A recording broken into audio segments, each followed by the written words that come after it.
C'est pas vrai. Non, non, non! Elle est en bas. Préviens tout le monde.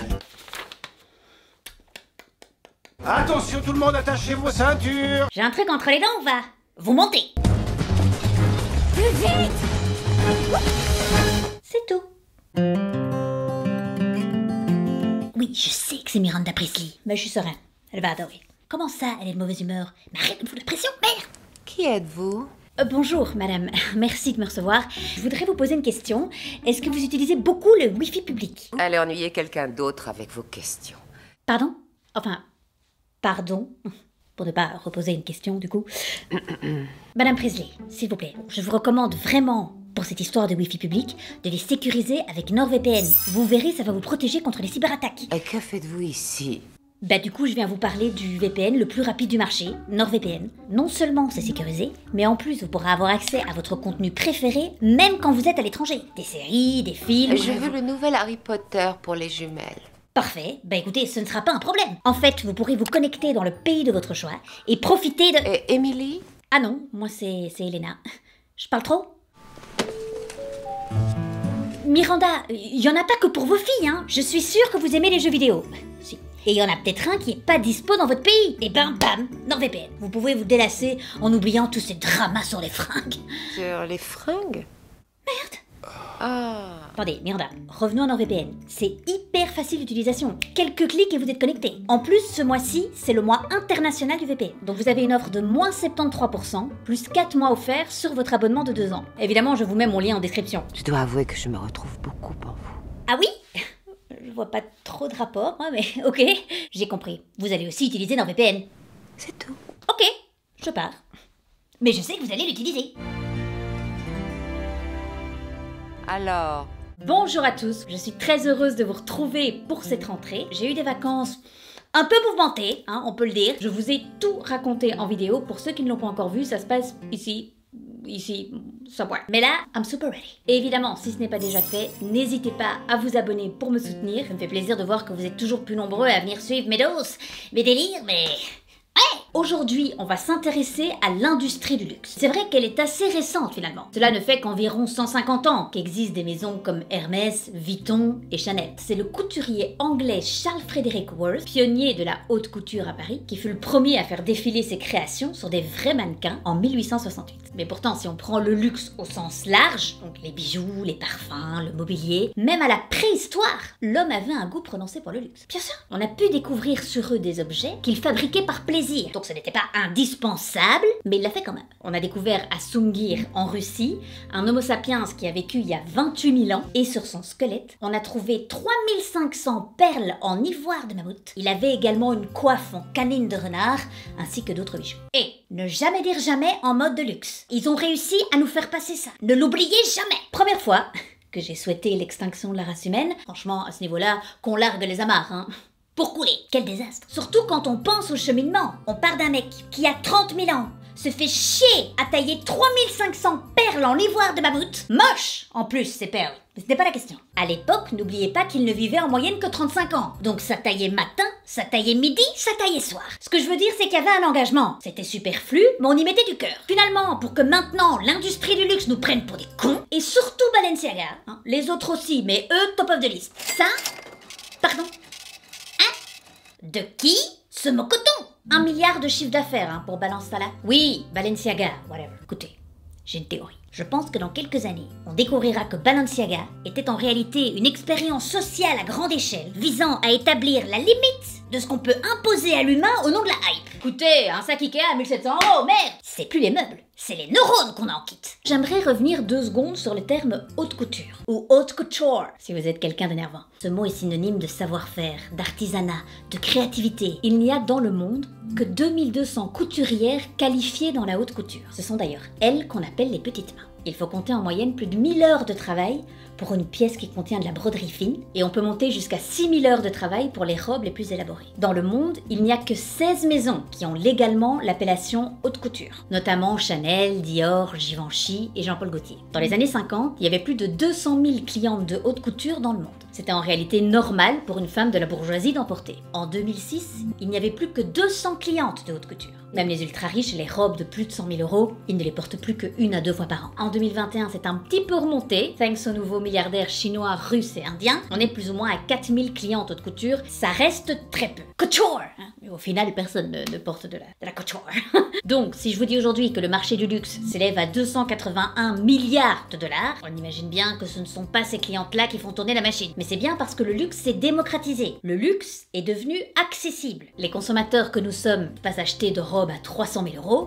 Par contre, un rouge à lèvres à 50 euros ou le dernier parfum à la mode, ça c'est possible. Je vous explique maintenant qui et comment ils ont mis ce plan à exécution. Et préparez-vous, parce qu'à part le nom, le luxe n'a plus grand-chose de luxueux à proposer, malheureusement. On va d'abord revenir dans les années 80. On va voir émerger une nouvelle classe sociale, le cadre aux revenus élevés. Il faut savoir que depuis quelques années, le luxe n'est plus trop à la mode, mais cette tranche de la population, elle va intéresser les grands capitaines d'industrie, qui vont se mettre à racheter les maisons de luxe à leurs créateurs qui deviennent un peu vieillissants, et ils vont changer la cible du luxe. On va cibler tout le monde. Comment ça? Non seulement ils vont cibler le cadre sup, ils vont aussi cibler les narcotrafiquants, les jeunes branchés, ils vont cibler tout le monde. Et ça a marché. Comment? Ils ont investi des millions en publicité, ce que ne faisaient pas du tout les maisons de luxe avant. Ils ont commencé à habiller les célébrités pour encore accroître leur visibilité. Et surtout, ils vont commencer à produire des accessoires qui seront à la portée de tous. Bon ils pourront pas acheter la robe là, hein. Non. Oh dis, bon tu prends la ceinture, tu coupes, tu la mets autour du poignet, voilà, bracelet. Bracelet couture! Tu peux savoir ce que tu fais?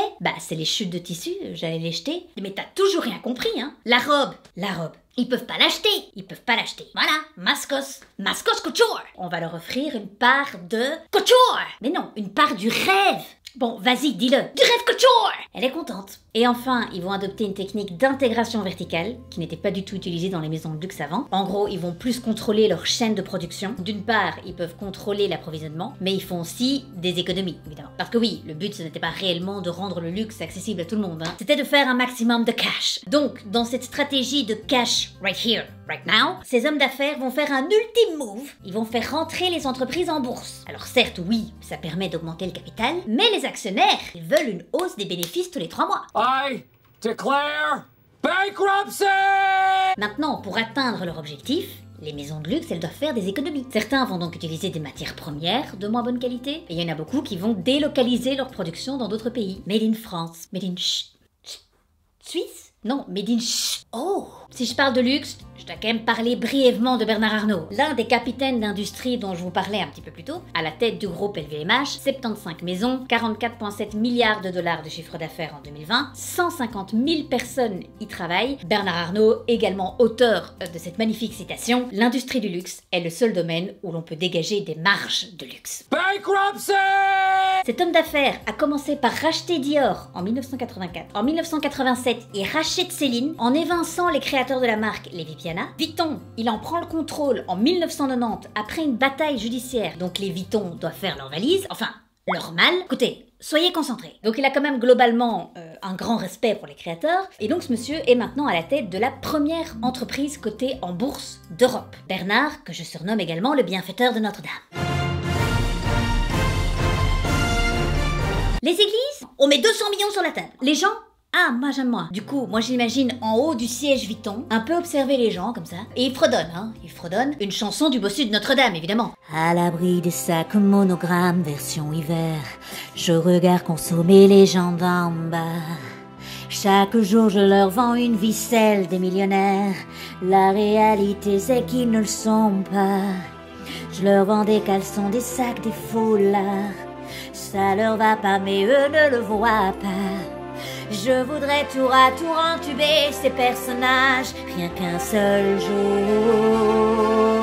Je suis un vautour.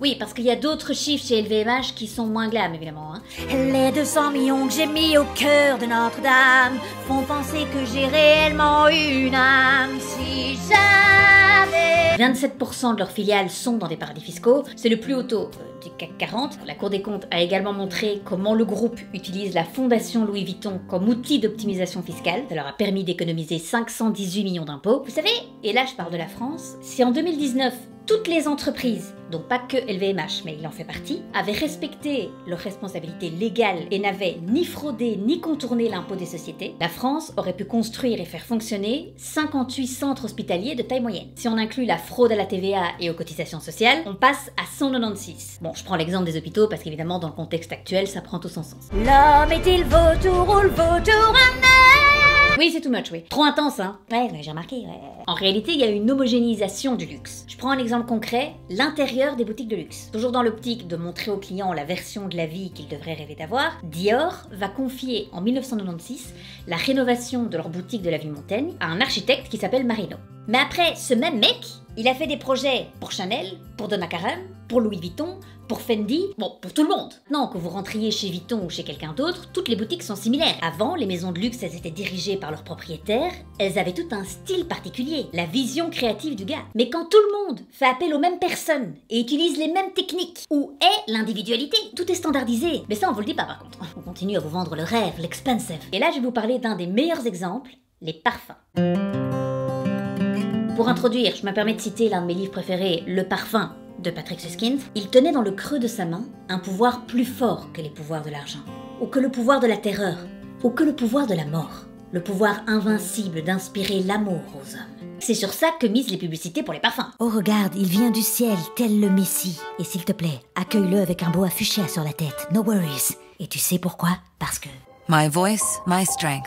Donc si je comprends bien, toi tu parles plus, mais c'est le parfum qui prend la responsabilité de s'exprimer pour toi? Les conversations vont être chiantes, je pense. Allez, qu'on inspire encore l'amour, s'il vous plaît. Voilà, l'amour c'est aussi, tiens, mon sac. Et ma boucle d'oreille. Oh ouais. Et ma jupe, tiens. Oh oui, une jupe. Attends, t'as pas une autre jupe? C'est voilà.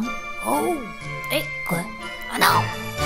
Ah bah oui, bah c'est crevant, hein, d'être complètement malade, hein, soyons objectifs. Donc on a bien compris qu'on nous vend l'univers du rêve, de l'amour, de l'incroyable dans les pubs pour les parfums. Mais qu'y a-t-il vraiment derrière ces parfums? Au début du XXe siècle, il faut savoir que chaque maison disposait d'un nez, d'une personne qui prépare et qui teste des mélanges d'essences pour créer un parfum. Un nez peut avoir en mémoire plus de 3000 odeurs. Aujourd'hui, à part quelques exceptions comme Paul chez Chanel ou Christine Nagel chez Hermès, la plupart des marques de luxe ne sont ni les propriétaires, ni les créateurs, ni même les distributeurs de leurs parfums. Armani, Calvin Klein, Marc Jacobs, Chloé, Ralph Lauren, Lancôme, ils accordent leur licence d'exploitation à de grands groupes comme Procter & Gamble. Procter & Gamble, c'est Ariel. Ambipur, on reste dans le parfum, pardon. En parlant d'odeur, Pampers est à eux aussi.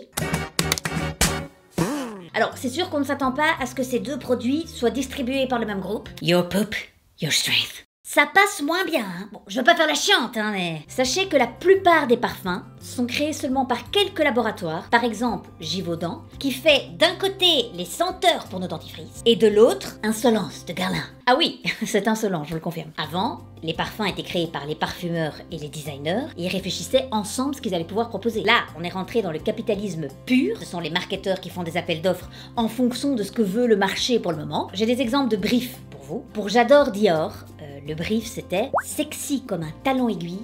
Mais confortable comme une paire de Tod's. Ça ne veut rien dire. Et encore, maintenant les briefs, ils évoluent de plus en plus dans une approche hyper globale. On veut un parfum pour femmes, mais quelle femme? À toutes les femmes. Faut que ça plaise aux européennes, aux asiatiques, aux américaines. Stratégie de tout pareil. Bah ça a fait chuter, en fait, les ventes des parfums. Il y a eu en fait une banalisation de la parfumerie. Après cette baisse, qu'est-ce que les marques ont fait du coup? Ils ont dû faire des économies. On est sur un coût de production 2 fois moins cher que dans les années 90. C'est impossible à respecter sans toucher à la qualité. D'ailleurs, la même technique est utilisée pour les lunettes de soleil. 80% des marques qui sont contrôlées par Luxottica, qui est le plus grand groupe de fabrication de lunettes au monde et qui produit Chanel, Versace, Dolce Gabbana, Prada. Encore une fois, pour tout le monde, tout pareil, tout pareil, tout pareil. Et maintenant, je vais vous parler de l'accessoire vache à lait du luxe. J'ai nommé, mesdames et messieurs, le sac. Le marché du sac de luxe pourrait atteindre en 2028 94 milliards de dollars. C'est un tiers du marché. Et pourtant, là encore, il y a dans la confection de ces sacs pas mal de zones d'ombre. Si vous voulez en apprendre plus sur les conditions de travail insupportables dans les tanneries de cuir qui sont situées dans le nord de l'Italie et qui fabriquent les sacs pour Hermès, Vuitton, etc., je vous invite à regarder le documentaire Cache Investigation sur les dessous du luxe. Moi, aujourd'hui, je vais vous parler de 2 autres choses. Premièrement, il y a énormément de destruction de marchandises et de sacs de luxe dans des marques comme Vuitton, Chanel, etc., pour éviter de devoir les solder, notamment, et donc pour maintenir leur soi-disant image de marque, ces marques détruisent leurs invendus. Par exemple, en 2018, Burberry a détruit pour 37 millions de dollars de marchandises en un an. Et je termine sur les sacs par une info que je pensais être assez connue, mais finalement autour de moi, j'en ai quand même surpris quelques-uns, donc je vous la donne. Le sac Vuitton, la toile monogramme emblématique de la marque, ce n'est pas du cuir, hein. C'est une toile de coton qui a été traitée avec un dérivé de plastique. Ça leur coûte un peu moins de 12 € le mètre carré. En réalité, il n'y a que les anses et les renforts qui sont en cuir. Quand même 1000, 2000, 3000 € pour du plasticos. Ah bah! Mais alors, est-ce qu'on peut faire évoluer les choses positivement? Alors déjà, certainement pas en parlant comme ça. Sur ces 3 points qui sont l'environnement, la protection des animaux et le travail éthique, la moitié des consommateurs du luxe disent que ça peut influencer leur comportement d'achat si les marques ne respectent pas ces points. Faut savoir qu'en 2025, les générations Y et Z représenteront environ 55% des clients du luxe et ces consommateurs sont pareils très axés sur ces points. Est-ce qu'on peut espérer que les marques s'engageront réellement sur ces points? Rien n'est moins sûr, mais comme d'habitude, c'est encore entre nos mains que se trouvent les clés du changement. Ça ne change pas. Hein. Et je terminerai par dire qu'il n'y a rien de plus personnel que le rêve. C'est ce qui fait qu'on est unique, qu'on propose tous quelque chose de différent, qu'on est humain, tout simplement. Le luxe nous propose un rêve uniforme, scintillant, mais sans âme. Personne ne devrait nous dire quoi rêver, parce que c'est l'essence la plus pure de notre individualité. Alors, le rêve peut contenir un sac en plasticos, mais mettez-y votre âme aussi. Plus jamais je termine ma conclusion par le mot plasticos. J'ai vraiment tout gâché. J'étais à ça. Voilà, j'espère que ça vous a plu. Une petite vidéo de rentrée bien punchy, hein, ça fait toujours plaisir. On se retrouve très vite pour de nouvelles vidéos. Merci à NordVPN d'avoir sponsorisé cette vidéo. On termine par la phrase du jour. Simple, efficace, le vrai luxe, c'est la liberté. À très vite. Ciao!